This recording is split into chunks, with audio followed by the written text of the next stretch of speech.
This So we'll conference will now be recorded.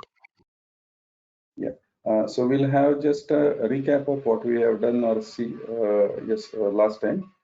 So we primarily talk about an equation, which is y is equal to f x1, x2, x3, x4, xn, etc. So y is an effect, and we are all putting our efforts to improve that effect with the x's.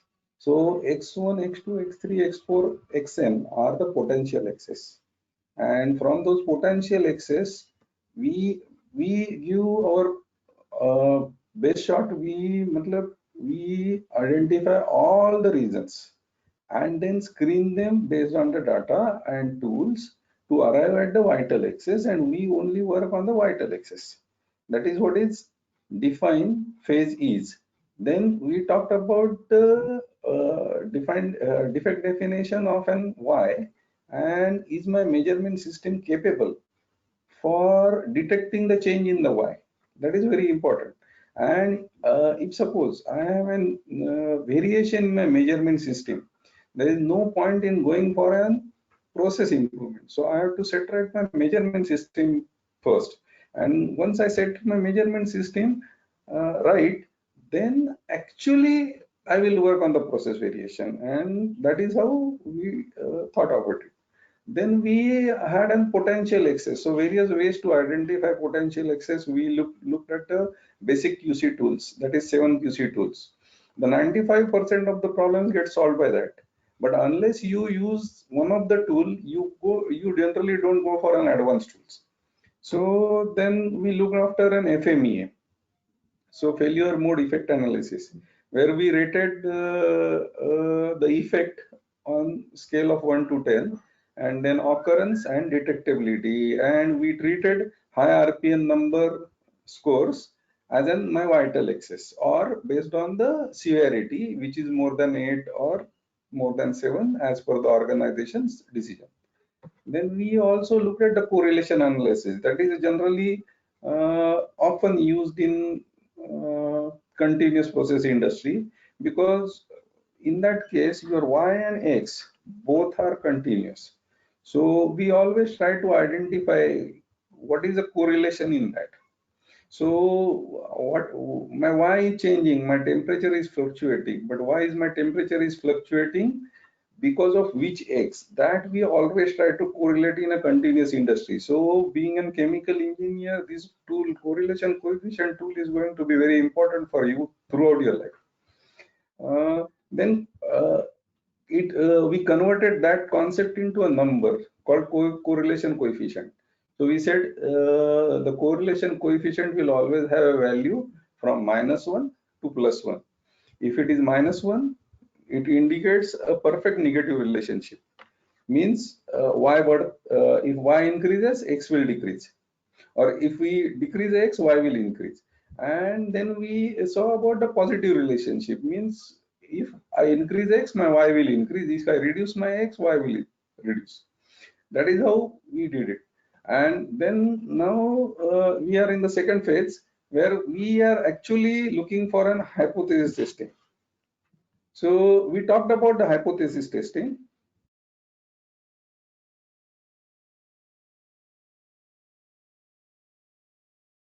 Hello, is my screen visible? Yes, sir. Yes, okay. There is some problem with my laptop. It is okay.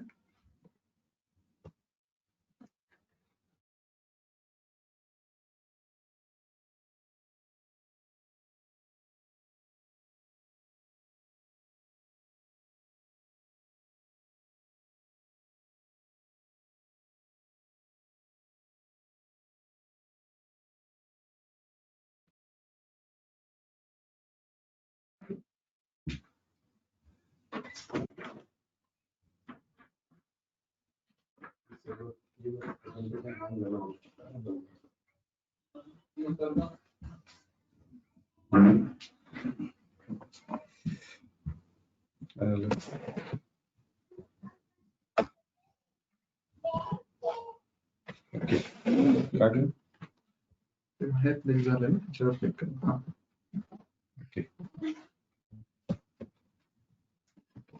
Hello. Is it visible now? Yes, sir. Yes. Okay. So the very important tool which is being used is a hypothesis testing. So we generally talk about what is the hypothesis and is a hypothesis rejected or accepted. So we'll just have a look at a hypothesis testing. So suppose now the IPL is going on, so it is about IPL. So if you have a batting average of a batsman 1 is 38 and the batting average of batsman 2 is 40. Don't consider the names, but just imagine that A has 38 average and B has an 40 average. Are both batsmen same? Are of same class based on their averages? Probably yes, because 38 and 40 doesn't make much difference. And how we conclude? Because the average 38 and 40 was compared mentally. The difference is of 2 is small enough to be attributed, because this we have concluded because we know the game. Now, if I give you an example, uh, suppose I'm talking about the bearing life. One machine is 38 weeks and the second machine is 40 weeks. Means are both bearings of same class based on the averages? So probably you will ask question what type of machine it is, what type of bearing it is, etc., etc. So you don't know the process and you will not be sure. In first case, what happened? We were knowing the game. That is why our brain functions subconsciously. But in a second case, we are not conversant with the process, or we may not know about anything about the process. So when you are dealing with an Six Sigma projects in real life, you may have a situation like this. You have to find out two samples belong to the same source or not from the same source. So what is the solution on that? So what is the solution is the solution is an hypothesis testing, the mathematical model which is available. So the mathematical because in mathematical model uh, you either we do some calculations, and based on those calculations either we accept the hypothesis or reject the hypothesis. This is in layman's language. In statistical language, I have written here, consequently we either reject the hypothesis or fail to reject the hypothesis. This goes as per the judgment, our judiciary system. So basically, we reject the hypothesis or accept the hypothesis. So accept the Hello, sir. hypothesis. Excuse me. Yes. Yes. Sir, your first slide, the title slide is only visible. We are not able to see the rest of the slide. Okay. Welcome to Okay. the session on Six Sigma. Only that is visible to us. Okay. Okay. Okay. Sorry. That is why I asked in between. Am I visible?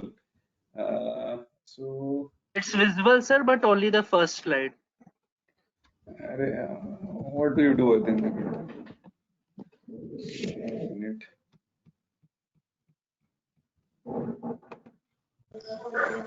अभी क्या दिख रहा है? Sir, we had done this last time also, no? Why we are having problem this time? I don't know yet. You just switch to next slide. You click on the next slide. What is visible now? Yeah. Now you are now my screen Test is of visible. hypothesis. Yes, What is test of hypothesis. Okay, so shall I go for an full screen or go like this only? You can put on slideshow. I am putting on slideshow. Okay, now. Yes. Just go 2 slides ahead and then come back so that we can check. No. Yes, sir. Now it is working fine. Okay. So let me. So we are talking about the hypothesis testing.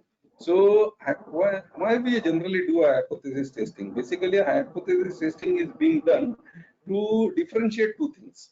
Means if we want to check my change process is different than my earlier process, generally the hypothesis is being done. So now since the slide is in front of you, I'm talking about the batting average of two batsmen who are batting at IPL. So the first batsman has an average of 38 and the second batsman has an average of 40. So are both these batsmen are same class? So probably you will answer yes, because why? Because you know the game, and based on that you conclude mentally and then say yes, both the batsmen are same. But if suppose there's another example where bearing life average of one machine is 38 weeks and the second machine is 40 weeks. Now, are they different?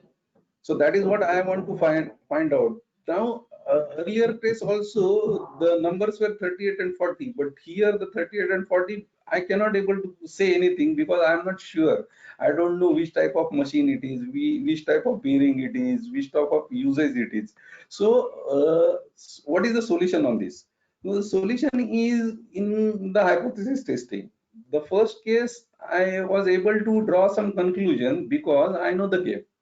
But if you are not sure about any process, or then even in that case, if you want to compare whether my earlier process and next improved process is same or different, you go for an hypothesis testing. So that is why the hypothesis testing is a must part of any project, because when we take up a project, we intend to improve something, and that is at some level, at a baseline level. Suppose I say 20 and I improved it to 30.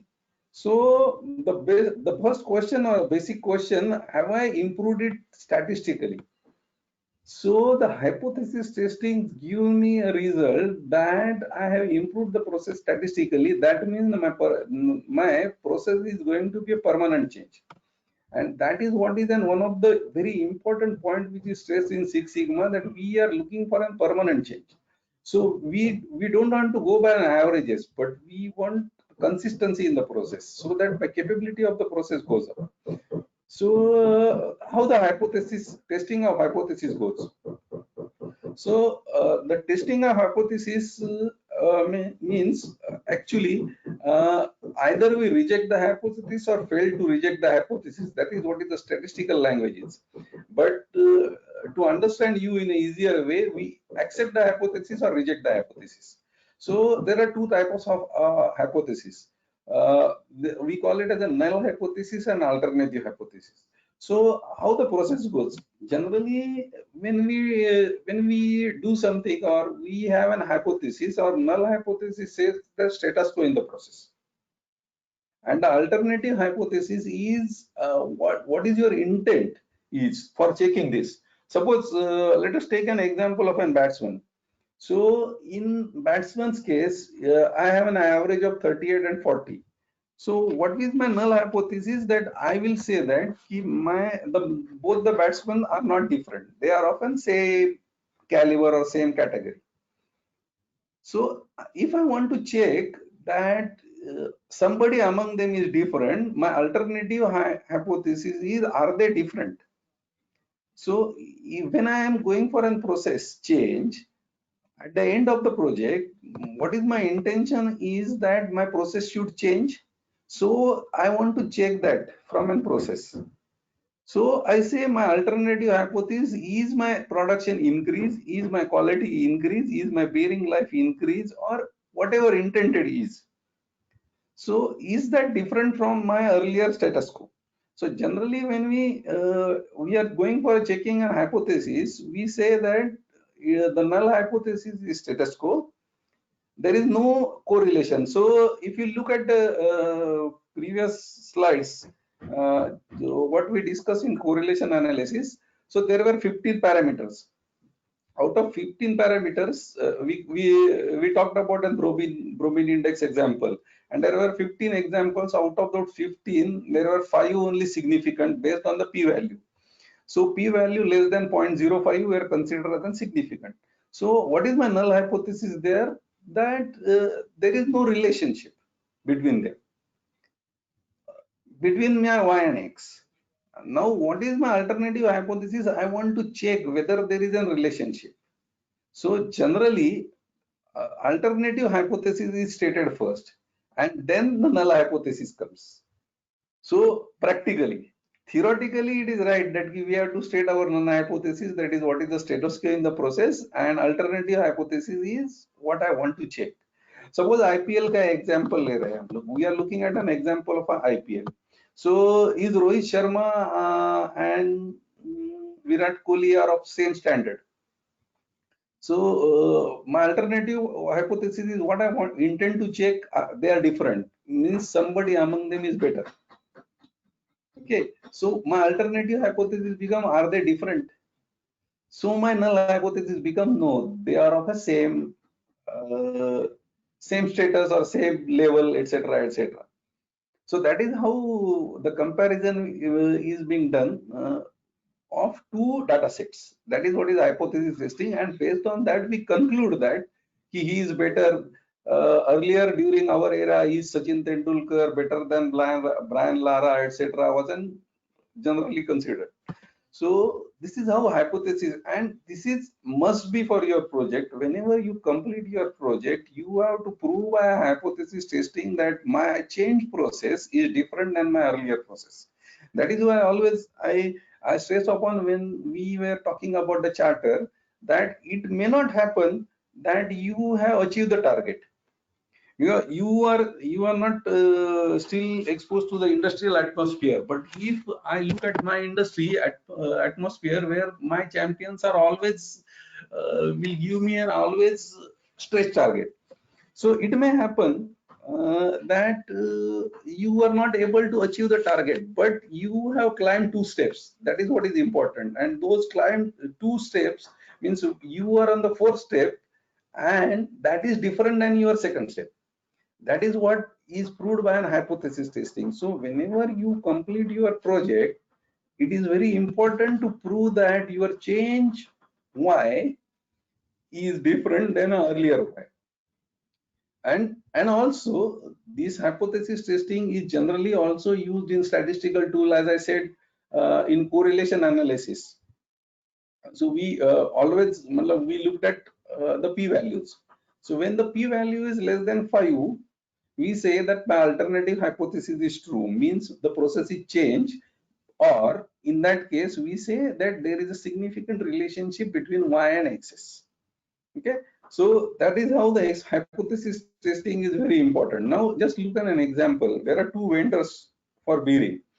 So vendor A has a life of 11.46 and vendor B has a life of 11.98. Are A and B different? Actually, we don't know. There is not much difference. It is only a 0.5. And if you look at the second example, the vendor A has an average life in weeks of 11.2, while vendor B has a life of 12.1. So obviously, if you look at these 2 examples, you have a feeling it has increased from 11.2 to 12.1 because our brain subconsciously calculates the average, and we always take a decision based on the average. So hypothesis doesn't do like that. So hypothesis takes the decision based on the variation also in the process. So at this moment we do not know, but I am just quoting you an example. I have done this analysis ahead to show you that which process is different and which process is not different. So this is how the slide shows that I improved my process from 20 to 30, but there is a huge variation in the process at the upper side. But if you look at the process, if I improve my process from 20 to 30, it is different. The distribution of 20 is different and the 30 is distinctly different. That is what we call as a statistical change. And our intent is to have that statistical change after project completion. Not only improving the average, because there is no point in having an there is no point in having a variation in the process. So we are looking for a consistency in the process, and when we have a consistency in the process, automatically the capability of the process goes up, because you reduce the standard deviation. And as we saw in the capability formula, how many standard deviations you are able to accommodate on one side. So naturally, if you have less variation, your predictability goes up, your consistency goes up, and you are able to accommodate more standard deviations on one side of the say. So once you accommodate one more number of standard deviations, your sigma level goes up. That is how the process goes. The capability improvement goes up. So this is an example of an just breaks per turn in a polyester plant. So look at the session window at top. So the mean the mean for the period March and May, it is number of samples 81 and my mean was 90.91. And if I compare that with an October to December, means my baseline period with my improved period. So I have 81 samples for previously, and now I am comparing them with 91 samples, and my mean is 0.530.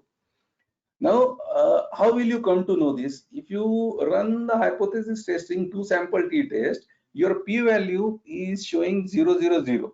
So that p-value, if it is less than 0.05, HO is not true. It means you are rejecting the HO. So when you are comparing the before means and after means, what is your HO is, the means are not different. So you go with a plain mind for testing a hypothesis that I say my before and after is not different. What is my intention? I want to check whether it has increased or whether it has reduced or whether it has changed. So in this case, is the lower the better function. So I say whether it has reduced.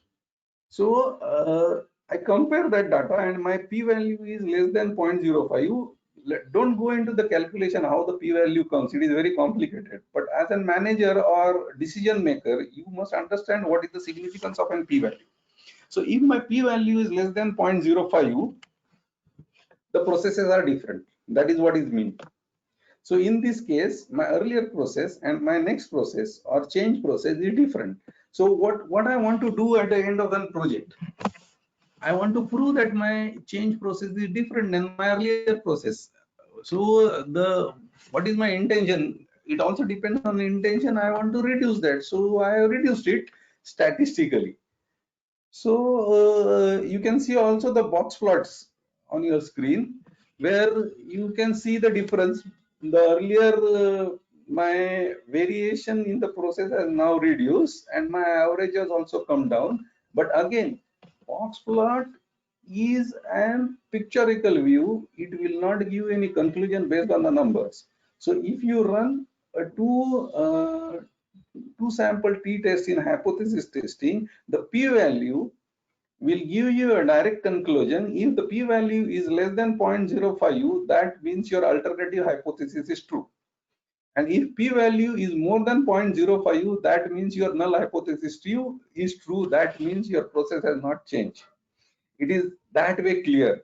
So either yes or no. So you either you have changed the process or not changed the process. So even if it is 0.55, you say you have not changed the process, and if it is 0.45, you say you have changed the process, or 49 even, you can say you have changed the process. That is what is an outcome based on the numbers. The statistics shows you a number. So don't go by feeling whether I have changed the average standard deviation. Your hypothesis testing must show that you have changed the process. Okay. Now why 0.05? So generally in statistics, we talk with a 95% of confidence. So 0.05. If you change the confidence, if you say I want to be more sure, 99%, then that p-value should be 0.1. Or if you are saying I want to check only with the 90% confidence, then it can be also you can have a look at a p-value which is 0.1. But generally in statistics, we we check the hypothesis with 95% of the confidence. We never say it is 100%. it is 95% confidence. That is why the p-value is 0.05. So there are various tests which are used for hypothesis testing. Normality test में हम लोग hypothesis testing ही करते हैं. मतलब you will have a different HO and alternative hypothesis. Z test है, F test है, chi-square test है, contingency table है, goodness of fish test है, etc. etc. So we'll look at an example of an ANOVA, which is a F test. So we proceed to ANOVA. So what is ANOVA actually is? So ANOVA is a powerful statistical tool that can be used to compare the means of 3 or more populations. Means the earlier example what I told you was for only 2 means. So 2 means I wanted to compare Rohit Sharma with apna captain Kohli, or two sets. Now here in analysis of variance, I can conclude about the 3 means also. So basically it is comparing means. So what is actually it is a type of an F test. So where my null hypothesis is my mu1 is equal to mu2 is equal to mu3, because I am stating about the status quo. So I always say the process is not different, or my any of the mean is not different. So I say mu1, mu2 and mu3 are same. It is my null hypothesis. So what is actually the ANOVA is? The ANOVA is a comparison of 2 or more means, but actually checks the variance between the sample means, with the assumption that variance within the sample is constant. So this is what is a purely statistical language in which we are writing this. So what I want to do in ANOVA, I want to compare means, but I actually check variance between the sample means with the assumption that variance within the sample is constant. So let us look at an example. I want you to understand this statement thoroughly. So what is written in English, I will make you understand with the help of an example. So let us look at our example. We will only discuss a one-way ANOVA here. That is, in short, a one factor experiment also. So let us look at an example. So is my screen visible? 70, 80, 90. Hello. Yes, sir, it is visible. Yes. So it is an consider it is an one factor experiment. So my factor is temperature. So what I want to check, the process is run at 3 different temperatures to observe that what is the effect of a temperature on my yield in metric tons or something like that. So I run a process on the first day or for 4 hours, for 4 hours, etc., etc. So if I run a process at 70 degrees, these are the observations which are in column 1, which is 10.8, 10.4, 11.2 or 9.9, and this is what is a grand average, which is 10.58. Now I change that temperature to 80. I record the observations 11.4, 11.9, 11.6 and 12. My average is 11.73. I change it to 90. I similarly record the observations. My average is 13.53, and what is written on the right hand side is my grand average. So if I consider all these 12, it is 11.94, while at the bottom of the column it is average of only when the temperature is 90. Now what is my null hypothesis here? The null hypothesis is there is no effect of changing the temperature on my process. Means null hypothesis always stay a status quo. What I want to check is the mean different for any of the temperature. So is the effect, means if I change the temperature, is my production increasing? So what is my effect? Effect is in my yield. So with the change in temperature, is my yield changing? Is my alternative hypothesis. That is why alternative hypothesis I say, and mu1 is not equal to mu2 is not equal to mu3. Means what I want to check comes as an alternative hypothesis. And what is the status quo? That comes as an HO. That is where mu1 equal to mu2 is equal to mu3. So if I go to Minitab, put these numbers, it is very simple. Stat ANOVA, one-way ANOVA, you put those numbers. If you put those numbers, select whatever columns are, the output comes here. Now, what is the output? Based on the p-value, if my p-value is less than 0.05, what is correct? My alternative hypothesis is correct.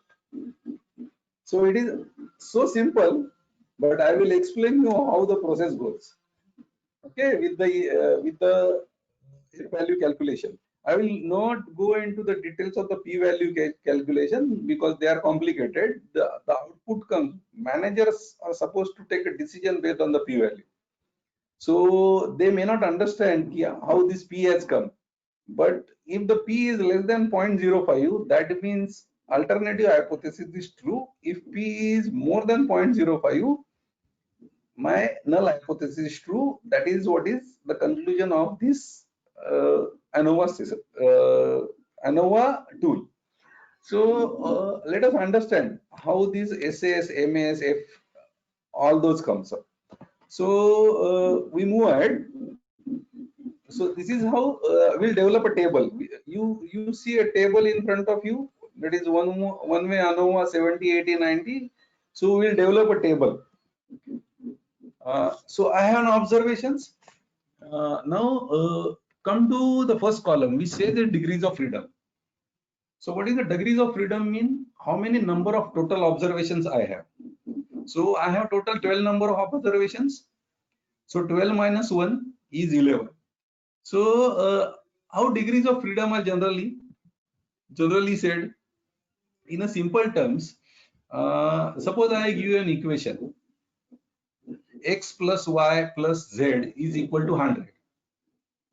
So in this equation, if you select a value of x, that is 10. If you select a value of y, that is 20. Do you have a third option or a freedom? No. With the equation, the z value is fixed, which is 70, which automatically comes. So that is how degrees of freedom is generally calculated. So how many freedoms do you have in an equation? So you have 12 number of observations. So it is generally n minus 1. So if I totally look at the degrees of freedom total, so I have n minus 1 degrees of freedom because I have total 12 observations. Now come to a temperature. So how many levels I have for a temperature? I have 3 levels for a temperature, that is 70, 80, 90. So it is 3 minus 1, that is why it is 2. Okay, now you have total 11 degrees of freedom, out of which you have allocated 2 degrees of freedom for temperature. So less 9, 11 minus 2. So we call it as a 9 degrees of freedom for an air. Okay, so this is how the degrees of freedom are calculated. Yes. So can you explain how did we get 11 minus 2 for error? Like there are 12 errors that I can see. And so why did we like 11 minus 2? Hello. You have total how many degrees of freedom? 11. Hello.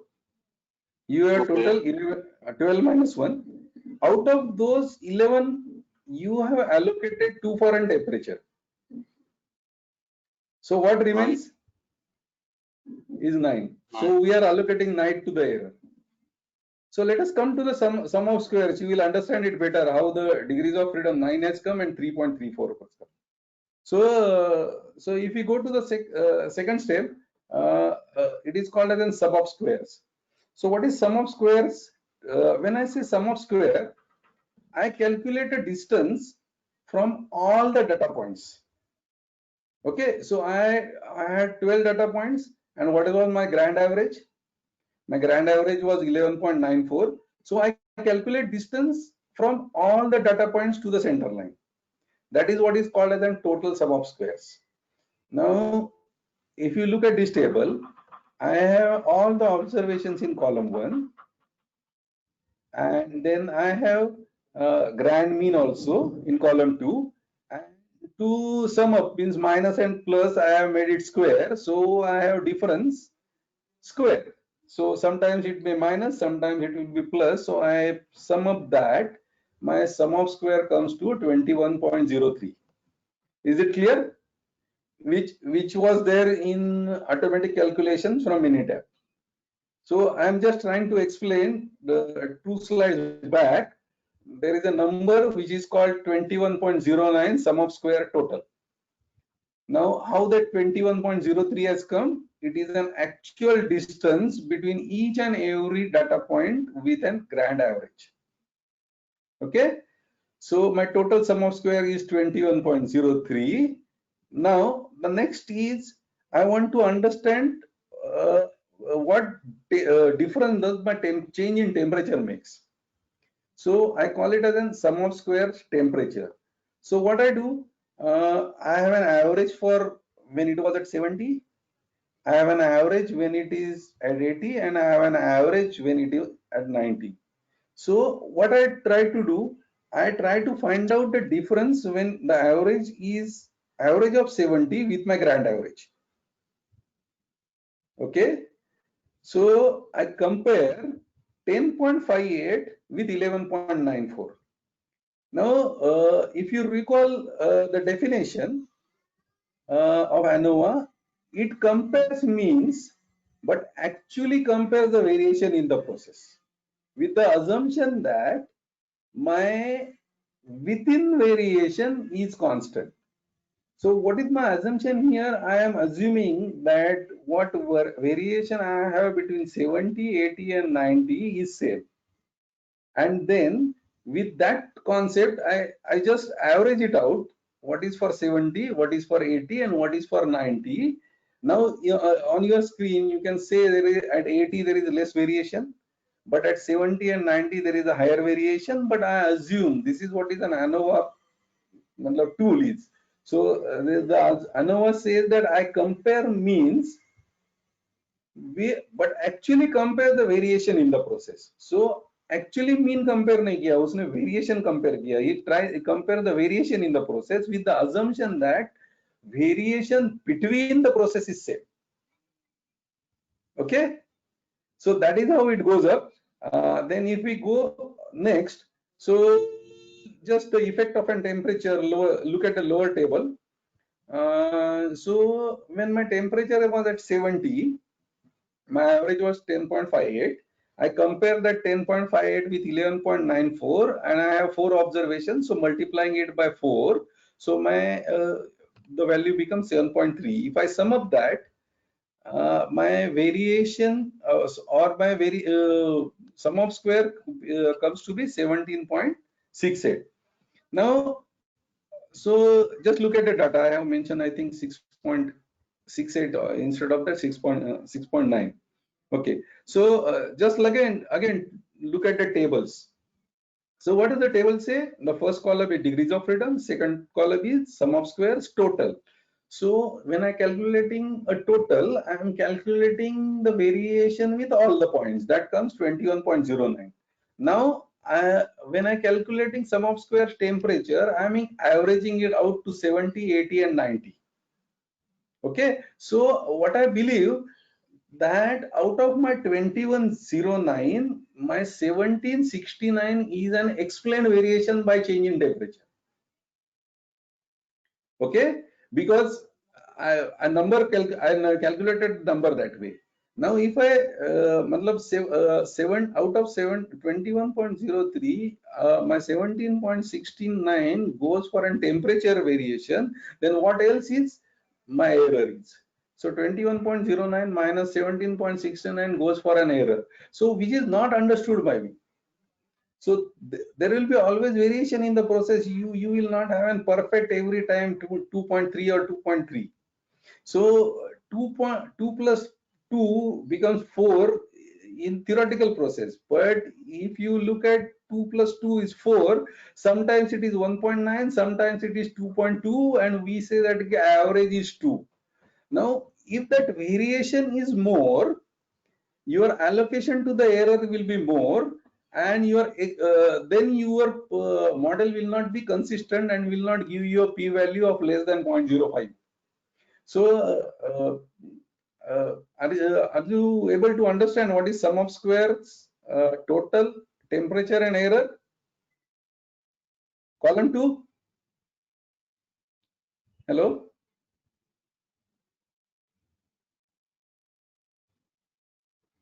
Hello.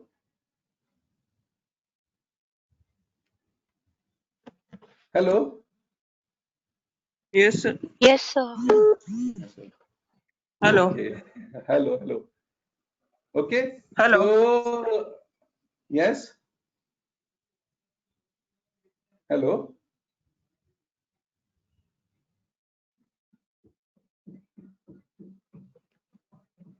Hello. So we can hear you. Actually, I am waiting for your response, whether you understand that or not. Have you understood the sum of squares till this? Yes, sir. Okay. Yes, So sir. no. So with understanding of sum of square, now move to a mean sum of squares. So how does the mean sum of squares comes up? So when what in a mean sum of squares, what I try to understand is my variation per degrees of freedom. So it is just a calculation 17.69 divided by 2. So it will come also again in errors 3.34 divided by 9. So how that is how my 3.7 figure comes up. Now then the F test. So what happened to the F test? So F test is a formula which is 8.84 divided by 0.37. So this is how what we say ki 23.81 is an calculated F. Now this F is compared with the standard F tables. So there are so many tests I talked about. That is normal test, T test, chi-square test, Z test, or F test. It is all supported by statistical tables. At the end of any statistics book, you will find those tables. So what we do actually theoretically, we compare that calculated F with an table F, and if that table F is less than, or I will put it rather way, is a table F is a standard one. So if my calculated F is more than my table F, I say my hypothesis is rejected. And that is how it reflects in a p-value. So if you run a Minitab, you will just, you don't have to calculate this. You will get just a p-value at the end of any test, and based on that p-value you will say that whether the hypothesis is rejected or accepted. Now here the p-value is 0.000, that means it is less than 0.5. That means I say my hypothesis is rejected. So what is my hypothesis? The statement of the hypothesis rejected means what I wanted to check. I wanted to check that whether temperature makes any difference on my yield. I say whether the temperature makes any difference on my yield. That was an alternative hypothesis. So the alternative hypothesis is true here. That means I have three levels. I say one of the level makes the difference on my yield. I may not be sure whether it is 70, 80 or 90, but I am saying with confidence that we statistically saying that yes, the temperature is a significant factor which is making difference on my yield. That is what is an ANOVA test. At this ANOVA, what is the limitation of the ANOVA? We are not able to understand whether it is 70, 80 or 90. It is okay because you have only 12 data points. But if the data points are more, 100, 100 and 100, you will not be able to understand that at which temperature it is making difference. So the p-value tells you that it is making difference. Now the conclusion at ANOVA is that whether the factor is significant or not significant. So in this case, my temperature is making a significant difference on the yield. That is what I understand using an ANOVA. Now, if we go further, main effect plots or etc., that we will look at design of experiments. In that, you will be able to understand at which level it is making a difference. So we are only concluding at the end of the ANOVA that my temperature is a significant factor. If I change the temperature, my yield is going to be changed.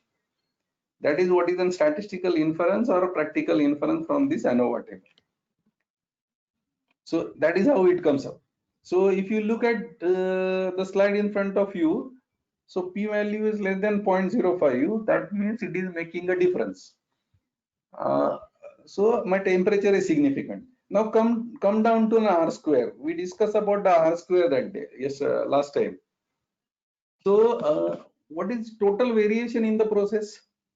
So if you look at the 21.03 number, it explains the total variation in the process because you have considered each and every data point when you have calculated 21.09.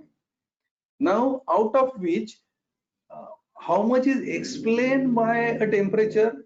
You have also seen how the 17.69 has come. So out of 21.03, 17.69 variation is explained by a temperature. What is else remaining is, I call it as an error. Now, if you look at this 84.11%, 17.69 divided by 21.09 is 84.1%. That is what I want to say.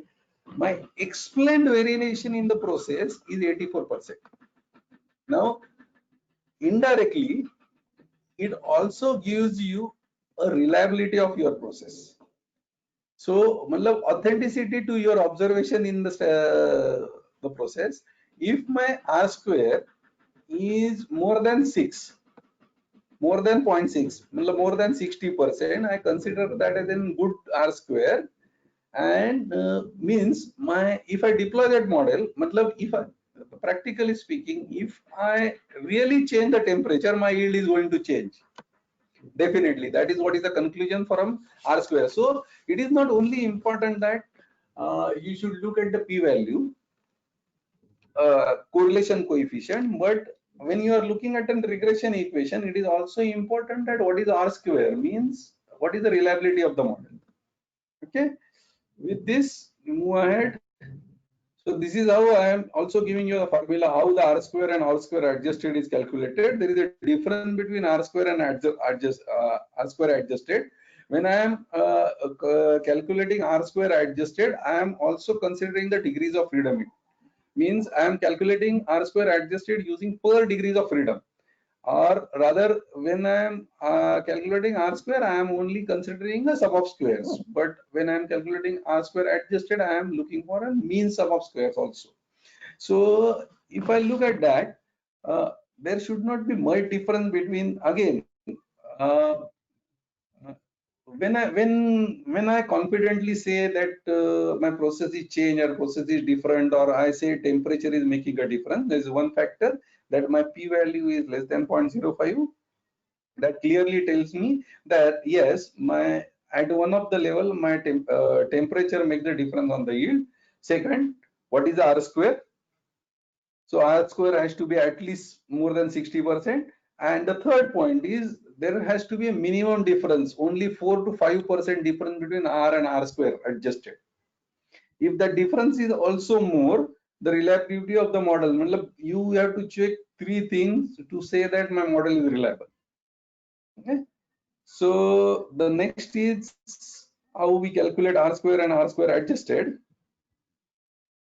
Now this we talked about the linear process. When my graph is increase and increase, correlation is straightforward. If I increase my X, my Y will also increase. Now, if there is non-linear regression, non-linear relationship exists, Then how do we do about? So when you are doing an actual regression analysis, you have an option of selecting a linear, quadratic, or cubic equation. So the fundamental is same, 0.05. Nutshell, you can check anything. You do any test. If it is less than 0.05, it is significant. If it is more than 0.5, it is not significant. It is as clear as that. Now, earlier I selected linear here. Now, if you feel that there is no linear relationship, you can check up for a quadratic equation or a cubic equation like that. So it will give you an cubic equation, and you just look at the r square and r square adjusted, 93.2%. So it is good enough. Okay. So that is how you can calculate also non-linear graphs. So non-linear graph ANOVA. So p-value less than 0.05 for an, you can tick both linear mein dekho, if you look at the linear, the p-value is not less than 0.05, and if you look at the quadratic, it is less than 0.05. That means it indicates that there is no linear relationship, but there is a quadratic relationship. That is how you have to use it using Minitab. So there is again a concept that my error residuals. Now, in a typical Six Sigma language, what we have mentioned in errors, which is called as an residuals. So, how does my residual behave? So, my residual should behave normally. When I say earlier, if I 2 plus 2 is 4, it is mathematical equation. But in statistics, when we say 2 plus 2, 4, 2 is not 2 always, but it is sometimes 2.1, 1.9. So if I talk about 4, it is not, means I give an example. I travel from Mumbai to Delhi by train. It is not always 24 hours. It is something 23.50, 24.10, etc., etc. And we generally call it as in 24 hours. So it is an average. So when we say average, there is always plus and there is always minus. So that if we look at those observations, those are the called as an errors, which are away from 24. Now, so that error has to be well behaved. So error has to be normally behaved. That also you have to check when you are talking about an ANOVA. The graph will automatically come from a Minitab. How are my residuals are behaving?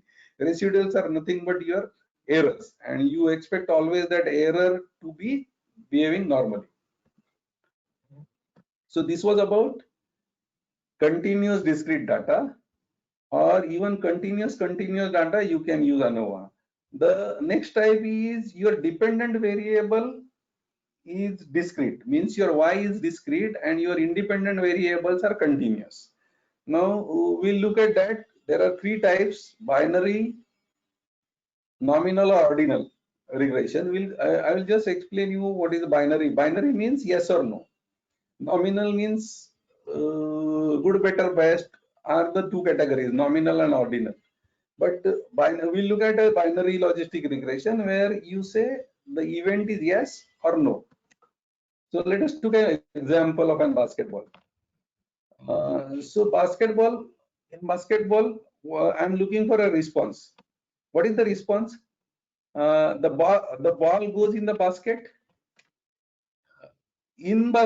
or not. So what is my response? What is my yes is response, ball goes in the basket. You can have it both ways. I can also count a non-response. So in a game of basketball, I am looking for how many baskets, yes or no. So it is a discrete data, whether basket or not basket, and which is y. And what is my independent variables? Y is my dependent variable. Now my basket depends on what? Two things. One is independent variable, distance from the basket, and number of practice hours one has put in. Now both these are continuous variables. Now this is a comparison. Earlier what we did, you can also do two-way ANOVA. It is between two parameters which are continuous. ANOVA you can do discrete and continuous also. But binary logistic, in binary logistic, you have an response which is discrete and your x's are continuous. So let us look at how the observation goes. So I have a number of observations. See, distance, I have 3, 4 distances. Okay, I have increased the distance also. Then I have how many practice hours I have put. Then how many throws, and out of those throws, how many events. So now what is the event here? The number of baskets is the event. Okay, so if I run that regression model similar to earlier, start regression, binary logistic regression, what is the number of events, basket, number of trial, throws. If I run that, I straightway get an output, and my output says what is the p-value. So p-value in both cases is less than 0.05. So I say both the parameters are significant. My distance as well as my practice is also significant. Now you also look at that there is a odds ratio which is mentioned. So odds ratio less than 1. So 1 is an event here. So if it is less than 1, what does it mean? So if it is less than 1, that means if I reduce the distance, my event will be more. And similarly, in a practice, it is more than 1. So what does it say? If I increase my practice hours, there is a probability of the event is more. So again, it is just a conclusion. You can run this experimentation and just have a p-value. The p-value should tell you that yes, my distance and practice both are significant. And it is also giving you a likelihood of an event, that is confidence interval, means it is where it is likely to fall. So 0.86, 0.97, 1.1 to 1.3. Distinctly 1K, the practice is above 1 and the distance is below 1. It is not overlapping 1. So it is very clear from an A, if I reduce the distance, my events are going to be more, and if I increase the practice hours, my events are going to be more. Now, if we can also conclude that, because we know what is basketball, we know what is cricket, but if you don't know anything about the process, you can also conclude like using a binary logistic regression or ANOVA about the process. That is what is most important. So these are the tools generally used in a continuous process or something like that, or these are the statistical tools. Now we are also moving to lean tools. So this is how I will explain you what is the lean tools basically. So when we are talking about the Six Sigma, we talked about the story hare and tortoise. So in the next run, hare wins the race. So when hare wins the race, what is important that he makes sure that he is fast as well as consistent. So the earlier tools which we were talking about helping us to reduce the variation in the process and improving the capability of the process. Now these are the tools which we call it as an lean tools. The Toyota production system is a fundamental backbone of an lean processes. So I will be explaining you using Toyota production system only. So lean tools basically are used to fasten the process. So make it fast is using lean tools. So the structure of Toyota production system based on 3 main pillars, which is Jidoka, Hijunka, and just-in-time. So what the Jidoka talks about? It is talks about the automation, built-in quality, stopping at the abnormalities. And Hijunka talks about the level, these are the Japanese words: level loading, sequencing, and stability. And then just in time talks about the SQL PLISPO, pull production, and tuck time production. So we'll go into details of all these three. So Izunka, basically, we often see different requirement from an customer. So the foundation of an Izunka is leveling and sequencing of an operation, and then using a standard work to reduce process variations.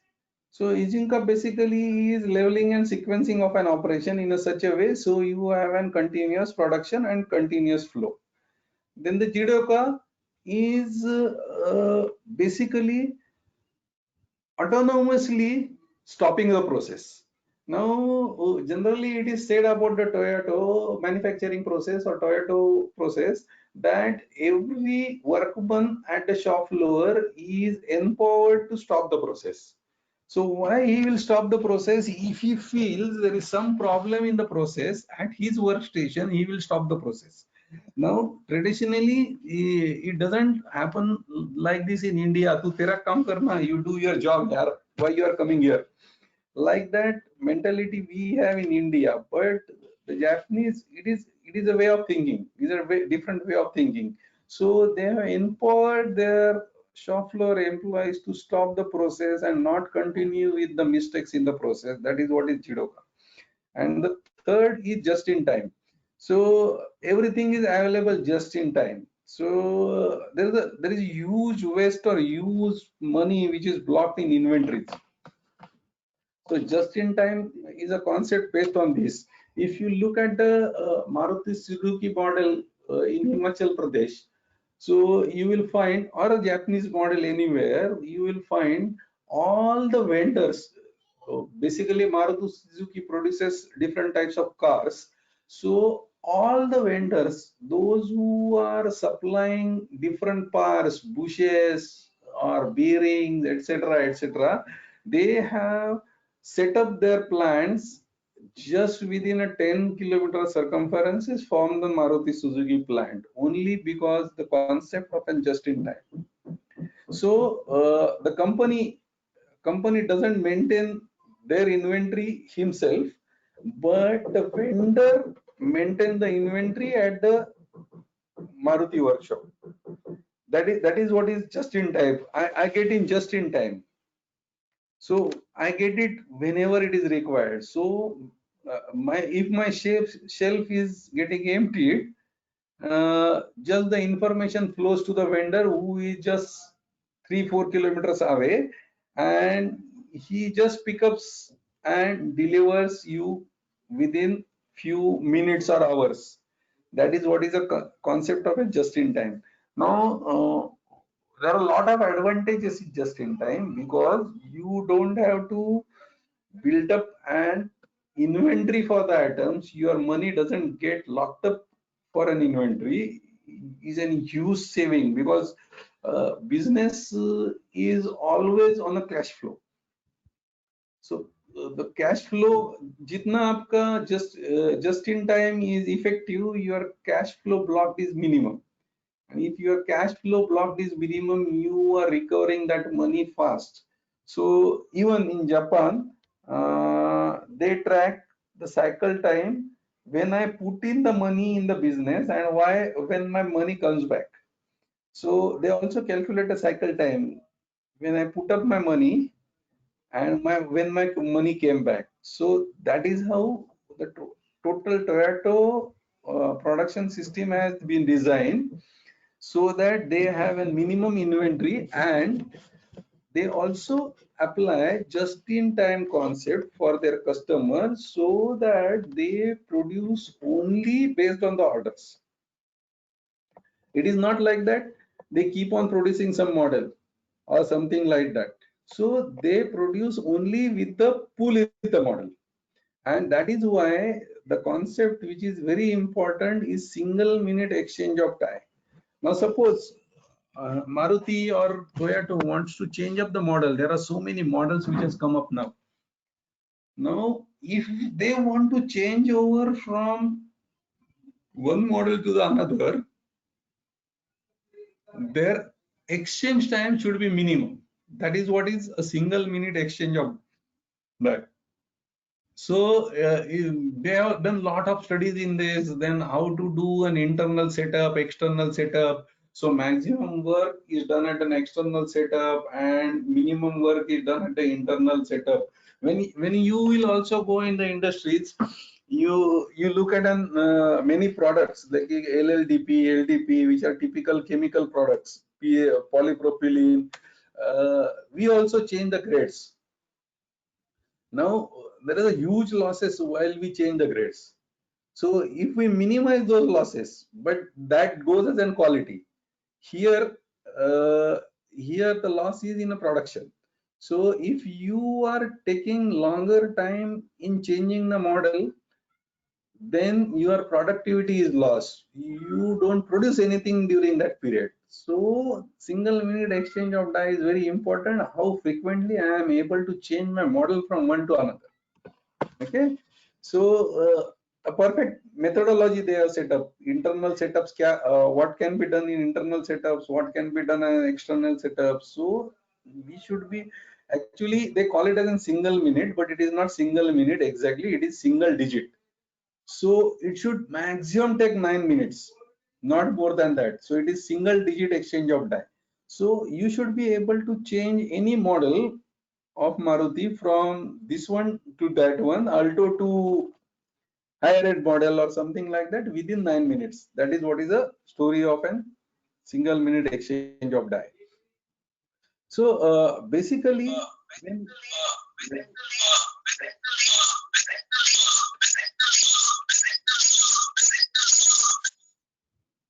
hello.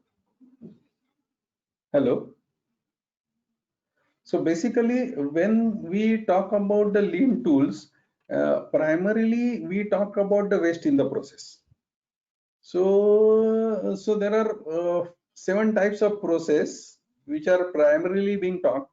I will consider also the explain you how the value stream mapping is done, and then there are various wastages which are identified. So if you look at what is value, a fair return or equivalent of goods. So actually value is my experience worth it? So I will give you a simple example. You go to a restaurant, after having your dinner or something like that, you get a bill. Suppose you get a bill of 838 rupees. So if you look at the bill 838, your first question is it worth it? So that is what is the value. Means it is not about spending money, more money or less money. See, the tea is available everywhere. Tea is also available at tapri, at restaurant, and at 5-star hotels. So when I go and take a tea at tapri or any thela, how much I pay and against what I get is an value. So it has no relation with the quality. It is a worth it factor. So what I pay for that, what I get. There are many customers of Reliance which they wait for us to produce a substandard quality. So they are not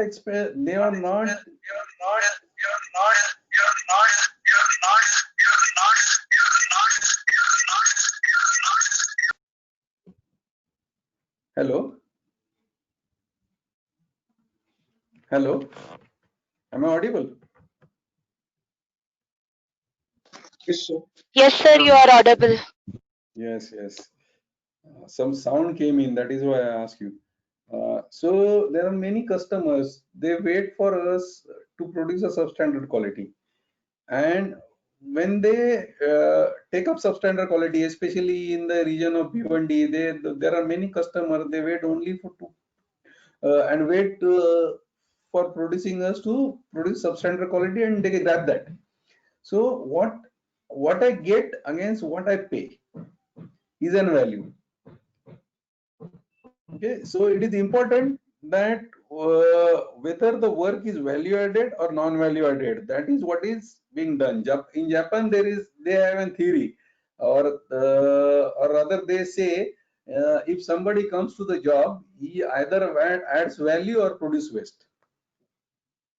So they don't believe in doing any non-value added activity. So non-value added activity is called as an waste. So what are the value added jobs? Receiving payment, signature on document, take appointment, meet doctor. So I have stated few value added activities against non-value added activities. As a non-value added activities is queuing, walking, waiting for the documents, looking for documents, etc. are called as non-value added activities. So a typical example is you visit a doctor. So if you visit a doctor, how much time is a value added against how much time is a non-value added is a very important question. So typically you visit a doctor, you have only 26 minutes which are value added, again that 101 minutes you was only waiting.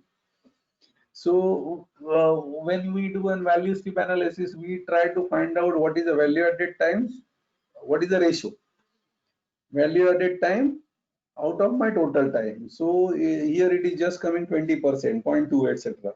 So the value added time should be more. Typically, if we consider all our processes, typically the value added time is only 5 to 15%, and the rest all is waste.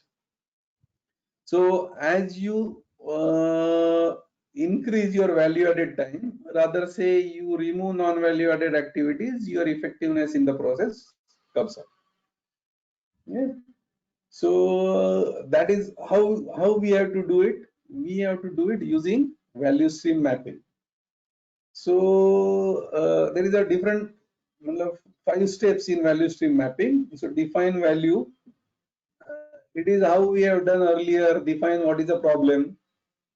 So the beauty of this is if you are taking up a lean problem, your metric remains same, what you are defined as Y, but you will be using value stream mapping as a tool to understand what is where the bottlenecks are, and you will try to reduce those bottlenecks to improve your process.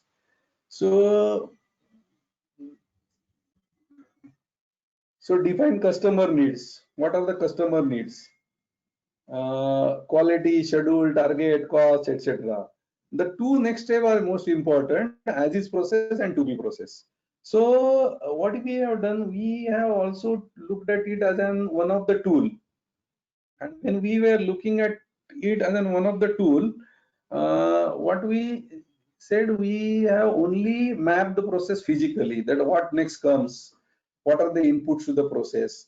Now the same PFD, process flow diagram, is now we are equip them with information. So a lot of information is put at each step. That is what is an value stream mapping. So let us look at that. Okay. Value stream map, current process, and value stream map, future process. So what are the metrics which are used? Processing time, cycle time, lead time, process cycle efficiency. So actually the value added time divided by my total lead time, or there is a concept which is called as a tuck time.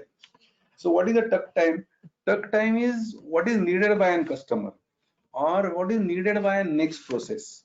So you have to produce with the requirement of the next process, and it should go as a flow. So it is like a drum beat model. So the word tuck has come from a drum beat. So when you beat a drum, there is a rhythm, and with that rhythm, the products are produced. So that is what is mean by a tuck time. If you look at the formula of tuck time, it says operating time per shift divided by customer requirement per shift. So what is needed by my customer? So the customer requirement is 460 pieces, and my available time is 27,000 seconds. So I am expected to produce one product in 59 seconds. So in short, it gives you a clear idea that in how many minutes or seconds or hours your one product should come out. And that is derived by a customer requirement. That means it is pull in the process, not in the push. So when say customer requirement or next process requirement, there is a definite order for it. And based on that order, you are trying to produce it and adjust your process. That is what is tough time. So think lean. How does the value stream process goes up? So you are able to see my screen. So you have steps in the process, which is stamping, welding, assembly, etc., written. Now this is a typical PFD. Now there is a block below that. I will explain you what that block means, or what is the information is written in the block. But before that, you have a red line below. So it tries to calculate value added time. So if you look at that, it waits for 5 days and have only work of stamping in 1 second. Then again it goes for the next process. It is 7.6 days wait, and then I have a process only for 79 seconds. So actual processing time is 188 seconds, while process actual production lead time is 23.6 days. So what I want to say, that you want to reduce that ratio, you want to increase that total lead time. So you have to basically work on inventories, why this inventory is getting piled up, or how I can rearrange my process so that it goes as an one piece flow. If you look at this process, see, you have first process which is only 1 second, then 39 seconds, then 46 seconds, then 62 seconds and 40 seconds. So probably number of assembly machine, number of people required, number of lines, etc., you have to adjust in such a way so that your waiting time goes minimum. That is what is a value stream map. If we go next step, what we try to find out at each step, we try to find out the details of what is written at the bottom of that step is in detail. So what I am trying to find out, what is my total cycle time, means actually मेरा process का time कितना है, what is my actual process cycle time, then how many defects I am generating in that at that process, so that I avoid rework. I get 100, but at processing I produce only 95 good and 95 only goes ahead. That decreases the efficiency of the process because 5 goes back for a rework. So what is my defect level? What is my non-value add time in that? How much is the change over time? Suppose my model changes or something changes, so do I need to change any fixture or anything tool? So how much does that time take? How much is my uptime of the equipment? The reliability also came into picture, because when I say talk about the reliability, my machine should work for 100% time. Or if I say 99% time, my 1% time is going for a maintenance, like that. How many inventory, how much of the inventory you have pending with you? So based on that, you identify the bottlenecks in the process.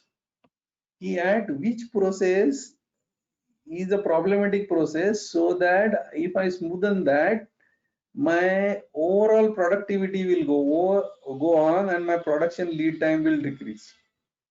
So based on that, based on the earlier slides information, I develop an to-be process map, and then I implement that to-be process map with following guidelines. You can say as a guidelines.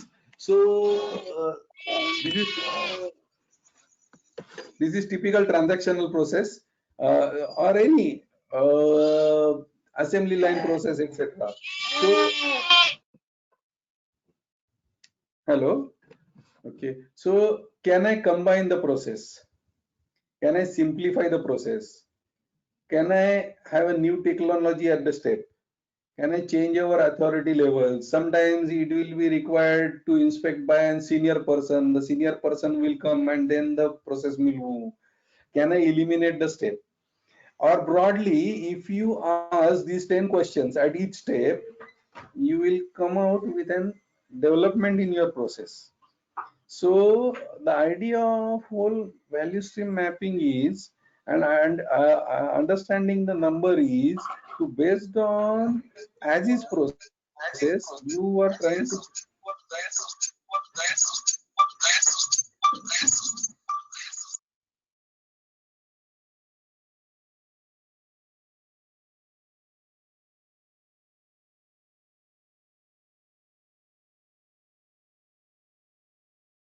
yes, okay.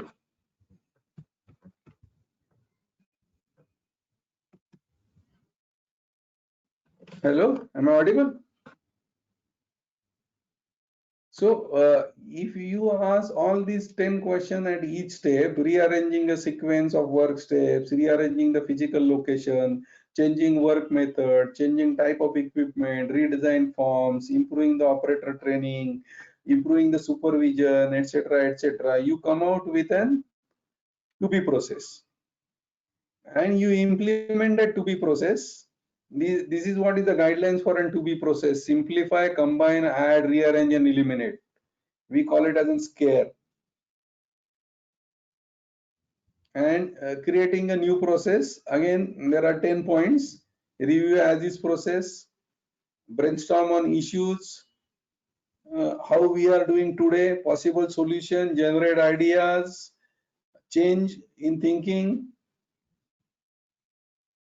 So develop total process, then action plan, and complete the map and implement the actions. That is what is to be value process. So this is what is called as a value stream mapping. So basically what we are trying to do in a value stream mapping, we try to improve the value added work against a non-value added work. Now, what are the waste or non-value added activities generally? So I just go to that. So it runs with the pull in the process, not push in the process. So we try to identify waste in the process. So what are the wastes in the process? Different types of waste in the process. It is called as a muda in Japanese word. So waste elimination will always give a competitive advantage.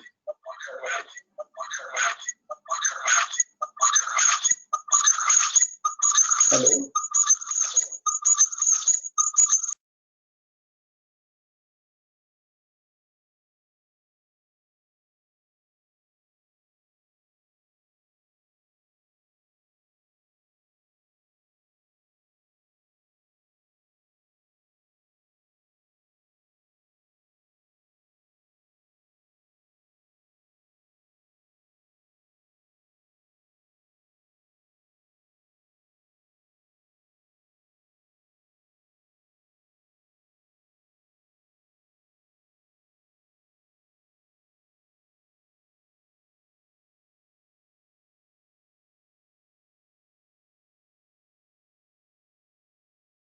Hello.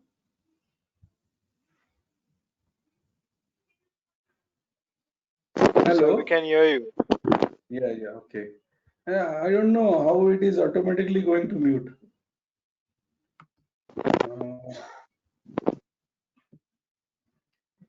Probably loss of signal or something like that. I'm not able to understand. It had happened twice. Okay. So it is basically to identify the waste in your process. So typically waste is identified in 8 ways. So it is waiting, overproduction, rework, motion, processing, then inventory, transportation, and it is also intellectual waste. So a proper person not at a proper place is also called as a waste in Japanese language. So there are 3 also waste in the, or rather complexity, reprioritization, and energy losses. So actually the identification of waste is also philosophy. So waiting, unbalanced workload, process stops when an input or decision is pending. faulty equipment, so reliability of the equipment, variation in the output, training, somebody is not knowing what is to be done, etc. So it is waste of waiting.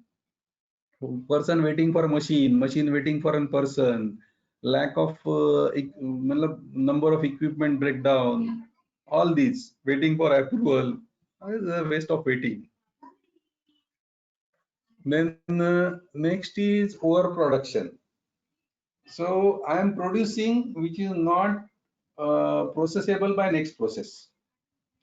So when you are in a chemical industry, generally you deal with a continuous process. So if the next process is not able to take that load, you may get an overflow of an equipment or something like that. But in transactional processes or just assembly line processes, you have to design a process in such a way that next process is also able to cope up with the earlier speed of an earlier process. So if you the output has to be matched. That is why I say pull process. So it has to be consistent, one piece flow process. If they are not matching, then you may pile up creating an inventory waste at one of the process or overproduction. You if you travel along with the highway, you see many times there are so many cars which are just parked. There is no customer, so they are produced as a push process, not as a pull process, not as an order process. So extra copies, extra files, extra slides is all an overproduction. The typical example of tea. So the tea is always prepared more, is an overproduction. The next is defects or the rework. If you have a defects in the process, you rework. So that loses the efficiency of the process. So when you are looking at the efficiency of the process, you have to look at an end-to-end process efficiency, not a stepwise process, to avoid the reworks. Okay. Then waste of motion, movement of the people.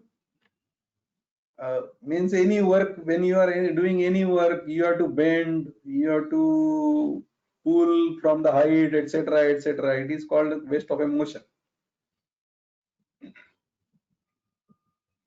Yeah.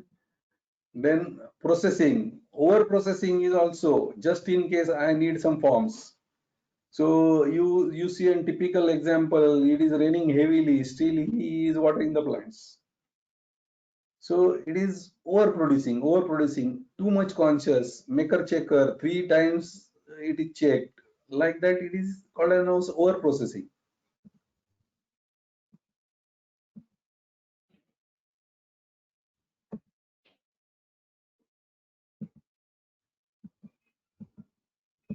So this is a typical example of an drilling operation. So something is to be fitted. For that, nail has to be fixed. So the drilling is to be done. So this is what is termed as an over processing here. So why drilling is required? You can have an auto loading or auto ejection on the wall, like that. So it is a basically thinking change. You have to challenge what is your present process is, and then come out with a solution. Design change eliminates holes. Yeah. Inventory. This is actually the biggest problem in inventory is that so much of money is locked in inventory. So if I give you an example of Dhirubhai Ambani Reliance, so all we have in our industry is an backward integration, and our inventory cost is minimum because we produce everything from crude to polyesters. So if you look at our locations, Patalganga, Chira, so we produce polyester there. The raw material of polyester is rather PTA MEG. So we have an PTA MEG plants also in the same complex. Now we produce polypropylene, polyethylene, EOEG or MEG. So we have a cracker also there only, so that we crack, produce ethylene propylene, and then go for an polypropylene or ethylene based products like that. So our inventory is very minimum. Just the product comes from one plant to goes to the another plant, so we don't have to bother about maintaining the inventory of a raw material, or some plant don't have to maintain finished good inventory also. So actually maintaining a finished good inventory and the raw material inventory is a very cost, is a huge cost in any of the industry. And Dhirubhai ji with his vision has achieved that of minimum inventory cost. Transportation.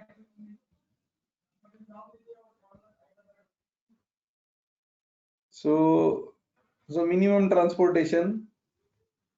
So anything from here to there transported here, this go down to that go down is considered as an waste. So waste of a person. So not a proper person at proper place is also considered waste in Japanese language. Actually, in India, we consider only 7 wastages. We are not keen on this 8th waste, but these are the wastes identified by Japanese companies. So they talk about the waste of intellect also. So the proper person has to be given proper job. That is what is the waste of intellect means. Then logistic waste, inventory, transportation, space, facility, time, packing, administration, service industry wastage, delay, duplication, unnecessary movement, unclear communication, incorrect inventory, opportunity cost, lost, etc. So laws of Lean Sigma, customer needs defines quality and speed, law of flexibility, law of focus. Data shows that 20% of activity in the process causes 80% of the problems. Then law of velocity, speed is very important. You should have minimum work in process, so that your process is producing with speed. Complexity and service of the products, make your process simple. Okay. So there is another tool which is called as an 5S philosophy. So generally people believe it as an housekeeping methodology, but it has steps in it. So 5S is it is originated from Japan. So they have Japanese words also and the English words also. So it is about sort, set in order, shine, standardize, and sustain. So what is sort mean? You generally clean up your table or desk. So now the question is whether cleaning your desk or your shelf after work month is an value-added activity or non-value-added activity. So we feel that it is a value-added activity because we take pride that we have done this. We have spent 1 hour very good, so that I have arranged my everything. But according to Japanese methodology or philosophy, it is a waste. It is the way you think. So they say that you adopt 5 steps, 5S. And then the last step is most important, that you have an habit of continually sustaining the same. So let us look at that, how those steps goes. Sort. Imagine you are cleaning up your desk so that or shelf, etc. after your exam. So it is sort or segregate what is not needed. Then whatever is needed, you should have a place for everything and everything at its place. It is called as an PIP. So once you sort, you decide that this is needed for me, and if it is needed for you, you say I need a place for it, and you place every time at the right place. So these are the few examples how it looks like before 5 years and after 5 years. Then shine. The concept is you clean up your table every day, or you clean up your vehicle every day, or you clean up your machine every day, so that you haven't feel that something is leaking. The concept again here is touch, feel, and listen. Okay, so if you touch that, you will feel that something is vibrating, or you feel that it is vibrating, or you listen to the voice, you will understand that yes, my front right tire is giving some abnormal sound, like that. So based on touch, feel, listen, you yourself will spend some time cleaning up that, so that you understand the minute changes, anything, noise, vibration, leakage, etc. That is the meaning of shine. These are the few examples of shine, and you have to spend that time every day. It is not like that I will spend the time once in a month. So you will spend every day 5 minutes on cleaning up your shelf, not once in a month. That is what is their concept is. Then standardize. The standardize, or look at the others, follow the charts, and just do 5 minutes cleanup and put them at proper places. That is what is the standardize. You can also look at what others are doing and then copy it here and standardize everything. And once you standardize, you have to sustain self-discipline, that you have to have that motivation that I will do it every day 5 minutes. That is what is called as an 5US steps. So the next tool is about the mistake proofing. So generally, when we go to the improve phase, our approach should be mistake proofing, or the Japanese word is pokayoke, so that avoid the error going to the next process. So we set many in the process, many trip alarms or other alarms, high alarms, or at high level it trips. So motor gets tripped, overload trips, etc. are the all mistake proofing, so that my equipment doesn't get damaged. So there are a lot of examples of mistake proofing nowadays in automobiles. So if you have indicator lines on, that gives you a beep sound when you remove a key, like that. Like even in a washing machine, if you open up your lid, it automatically stops because it is a rotating part. So it is sort of a mistake proofing. Then there is spaghetti diagram. This tool is also used for a design purpose, how to have an locations or a facilities layout. So based on spaghetti diagram, you can design the layout of your workshop, layout of your quality control labs, etc. Generally, if you look at the layout of new houses, which are flats, we call it as in flats in major cities like Mumbai, Delhi, etc. The kitchen is located just nearer to the door. Now, if you look at the houses, old houses in our villages, it is not like that. Kitchen is at the end or inside somewhere. But now, looking at the spaghetti diagram, etc., and the movement of the people, etc., now they are located just near the exit door. So this is what is for analyze tools today. Nikhil, I think we should break up today, and we'll have another session next Saturday. Hello.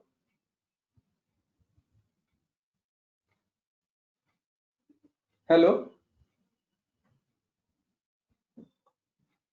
Yes, sir. Yes, sir. Okay. We'll have a session Saturday at or we'll have Sunday 3:30. Yes, Next sir. Sunday 3:30.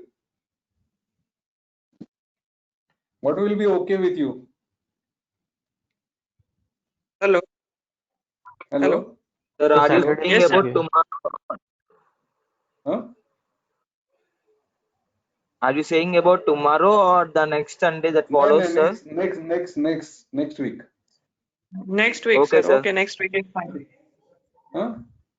So Either Yes, Saturday sir. will be Next okay. week is fine. Saturday, same time, 5 to 7. I need 2 more hours. Yes, sir. Saturday will be Oh, okay. Okay, okay. So Sure, we'll sir. have next Saturday. okay, sir. Okay, thank you. Okay. Any questions? Anything else they want to know?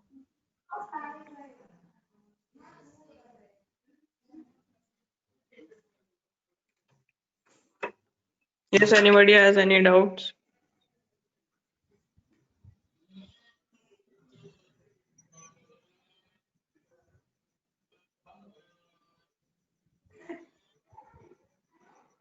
Okay, I think, sir, we can Okay. conclude. So next time, what we'll do? Well, I will cover a tool which is called design of experiments, which is a improve edge tool. Then talk about the control tools, control charts, and a few case studies. Okay, sir. We'll also Yes. discuss the template what I have shared. Yes, sir. Okay. Hmm. Chalo, thank you. Thank you.